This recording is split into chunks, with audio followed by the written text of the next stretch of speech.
In an airport in Istanbul, people are weirded out when they see Logar walk by while looking like a bad sci-fi villain. He meets with his strange-looking assistant and they start planning their next evil plot. Meanwhile in town, carpet seller Arif is settling down with his wife Cheku, who used to be an alien princess. She's already pregnant and Arif imagines their kid will look just like him someday. Cheku wants the kid to visit her home planet when he's born, but Arif has sold off her spaceship for quick money and now he'll have to buy it back. Unfortunately the scrap dealer is gone, but Arif finds a medicine dealer and buys some naughty blue medicine instead. At that moment, Arif sees suspicious people entering his store so he rushes back to discover his arch-nemesis Logar is back. Ready to fight, Arif activates his ability and floats in the air, only to be interrupted by a neighbor.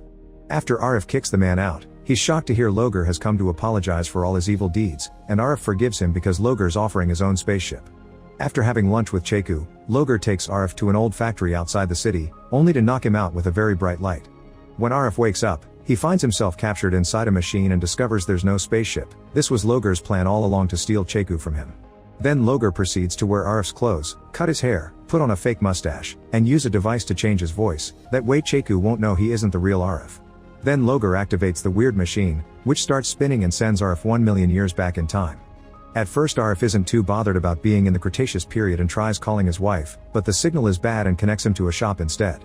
Arif begins walking around to find a better signal but freezes when he suddenly finds a bunch of dinosaurs and finally realizes the seriousness of the situation. As he wanders around without knowing what to do, Arif finds 3 apes and decides to educate them, hoping they'll evolve and eventually build something that will send him back to the present. Days begin to pass and Arif tries his best to be a good teacher, but it isn't very effective.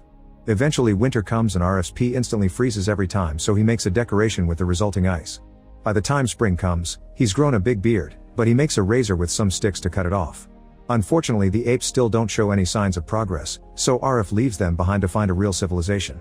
As soon as he leaves, a black monolith falls from the sky and lands near the apes as a nod to Space Odyssey.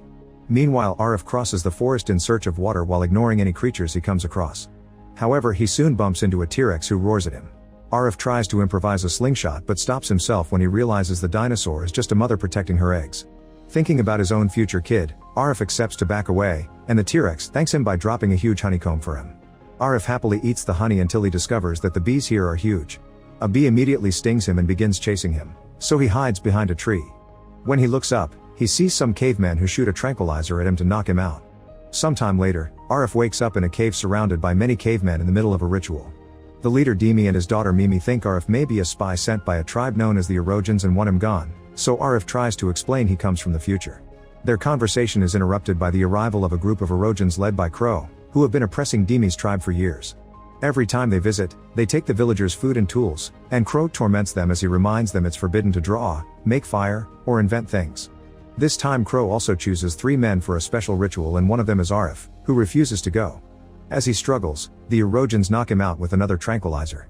Moments later the Erogens are dragging the new prisoners back to their village when Stony accidentally hits his head on a rock and falls from his horse, which causes him to break his arm. Crow assumes Stony won't recover and is ready to bury him, but Arif immediately cuts in and teaches them how to make a makeshift cast for the broken arm. Stony is very grateful, but Arif is still sent back to walk with the prisoners. When they make it to the village, Stony meets with his father Kaya, the leader of the Erogens and Crow's nephew. Kaya is angry because he found a handmade mask in Stony's room and scolds him for having interests like drawing and dancing when he should be training to be a warrior. After sending Stony to torture slaves, Kaya and Crow discuss the construction of a tower that will touch the sky. A picture on the cave shows a spaceship visiting the caveman and the men remember the day it happened. Some years ago, a strange metal contraption fell from the sky and 2 mysterious men came out of it. They gave Sandy a ball as a gift and because of the famine, the only thing Sandy could give them in return was manure. Disgusted, the strangers immediately went back to their metal can and left, but when Sandy ran toward them, the spaceship's engine burned him to death. Since then, Kaya has been against technology and new inventions. He also believes that his father is in heaven, and that's why they're building the tower. Moments later, it's announced that the 3 men they brought from the village must climb the tower to find Sandy. Nobody has survived this test yet, but whoever does will be considered a hero. To everyone's surprise, Arif volunteers to go first, saying it's easy. He slowly climbs the tower, almost falling a few times but always recovering quickly, and eventually he reaches the top. There's a strange man there saying that life is meaningless, and when Arif gets closer, the guy falls off. He manages to hold on to the edge and Arif offers him a cigarette to help him relax, but when the guy tries to grab it, he falls for good this time. Afterward Arif descends the tower and shocks everyone by returning alive. When they ask about Sandy, the body finally hits the ground, but it's just a random worker. Kaya is upset and orders everyone to make the tower higher while Crow tells Arif he's allowed to eat and drink all he wants now. Then Stony asks if he can paint Arif's picture on a stone because he's impressed by his heroism, and Arif gets to see Stony's secret collection. He tells him to sign his work so historians will finally know who made them. He also learns that Stony is in love with Mimi and even got a tattoo of her, but their love is forbidden because she's from another tribe. To make Stony feel better, Arif plays a romantic song on his phone, but this only reminds him of his own wife. Arif begs Stony to help get all the tools and gadgets that Kaya has confiscated, and in return, he'll help him get together with Mimi. In the evening, while everyone is having a feast, Stony and Arif sneak into a secret cave where Kaya hides all the tools. There are all sorts of things there, like a VHS player, but unfortunately their search is interrupted by Crow, who immediately takes them to see Kaya. Arif says they just were there to add his phone to the collection and the excuse saves them from punishment, but then Kaya announces it's time for Stony to start a family. Kaya's already found a woman for his son, but Stony is disgusted by her and refuses to marry her, so he decides to abandon the village. Furious, Kaya also kicks Arif out for defending his son. Arif and Stony travel together for a while until they find Mimi and her friends bathing in a river. With some tips from Arif on how to talk to women, Stony approaches Mimi and gives her flowers, but she hits him because he's the enemy. Arif cuts in and shows Mimi the tattoo, but since Mimi still isn't impressed, Arif offers to carry all the women's furs instead. As they make their way to the village, Mimi and Stony get to talk and Stony impresses everyone by playing the flute.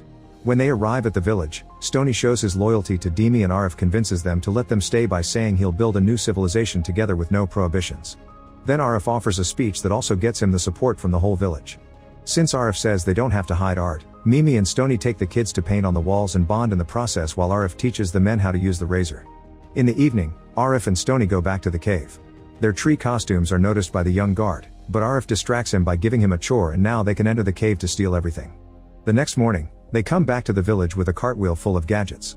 For the following weeks, Arif teaches the villagers all kinds of inventions and how to be properly civilized. There's a machine to make flour, lessons on cooking and making traps, building an oven and a water canal, a school for children, pottery, and even instruments and decorations. As days pass, Mimi and Stony also keep growing closer. Eventually the village becomes a beautiful place and they officially found it with a water fountain. However, Arif gets frustrated because it's still not advancing fast enough to build a time machine, so a villager calms him down by sharing some newly invented alcohol. One night during a party, Arif shares some mints with the others, but when he grabs one for himself he accidentally takes naughty blue medicine instead. Arif tries to keep himself distracted to avoid cheating on Cheku, but even funny vegetables remind him of what he's missing. Desperate for relief, he ends up spending the night with an ape. The next day, Crow arrives for the usual inspection and is shocked to see all the new inventions, so he shoots a dart at Arif, but Stony simply sucks the poison out of the wound and then Arif humiliates Crow in front of everyone. A furious Crow leaves, but he promises to come back with an army. Sometime later, Arif, Stony, Mimi and the kids go out for a picnic, but when they return they discover the Erogens have raided the village and burned down anything left. Everyone is tired of the Erogens and they decide to fight, so Arif thinks back to the most violent thing he's gone through, meeting angry soccer hooligans. This gives him an idea to avoid war. Arif goes to see Kaya and offers to have a 6-man soccer match to solve their feud, thinking he'd have the upper hand in a modern activity. If Arif's team wins, Kaya will have to return all the stolen things and not bother them anymore. If Kaya's team wins, Arif will finish the tower himself. Kaya accepts the deal and then shocks Arif by revealing the Erogens have been playing ball games since Sandy disappeared to honor his memory, and he has 6 amazing players, including a rather fierce one that they keep in a cage. A disappointed Arif returns to the village and learns nobody knows how to play soccer except Kohara, but the old man refuses to play since he conceded 8 goals in one match. Demi decides he'll be the goalkeeper, and Arif puts Mimi in charge of the uniforms. He and Stony will be the forward strikers, and 3 random villagers are chosen to fill the team. That afternoon Arif starts training the new team for long hours, transforming them from clumsy cavemen into actual players that can kick the ball exactly where they want. Arif also teaches the rest of the village how to sing supporting chants. Soon the big day arrives, and the Erogens send a witch to make their goal smaller. Big flames announce the beginning of the match and it only takes the Erogens a few seconds to overpower Arif's team, quickly scoring a few goals. They also play very dirty, but the referee is Crow and he favors his own men. Suddenly the enemy makes a mistake that allows a player from Arif's team to score a goal, bringing back hope but also accidentally falling into a lava hole. During halftime, Arif reveals that in the past he swore an oath with an alien that gave him superpowers. They just need to break bread on top of his head to activate them. When the second half begins, Arif uses his powers to the fullest and dominates the game, soon reaching a score of 9-9. They only need one more goal to win, but when they're about to score it, a pterodactyl suddenly grabs one of their players and flies away with him. The opposite team makes fun of them for this and an angry Stony tries to confront them, which results in an unfair penalty. Luckily Demi catches the ball, but his hands get seriously injured in the process, so he can't play anymore. Since the team needs a goalkeeper, Kohara has no choice but to accept to play, proving that he hasn't lost his skill by catching every ball thrown his way. With only a few seconds left, Arif floats in the air with the ball and kicks it with confidence to score the goal that grants them victory. As the whole village celebrates, Mimi and Stone kiss. Kaya claps and admits they were impressive warriors, even his son, so he keeps his deal and will leave them alone. They may have won, but Arif is still sad because he's lost so much time with this that by now Logar has probably captured his wife already. He decides he has to leave and travel the land, but first he gives his watch to Stony and his wedding ring to Mimi, asking them to paint his portrait on the caves. Suddenly, a bright light appears and reveals Cheku, who has traveled through time to find her love. She explains that everyone around the world is talking about Arif because they've found his messages and his portrait on caves and rocks, not to mention the ring, and all this has been driving historians crazy. Cheku did lots of research and understood what happened to her husband, so when Logar finally came for her, she immediately threatened him with a gun and made him confess everything.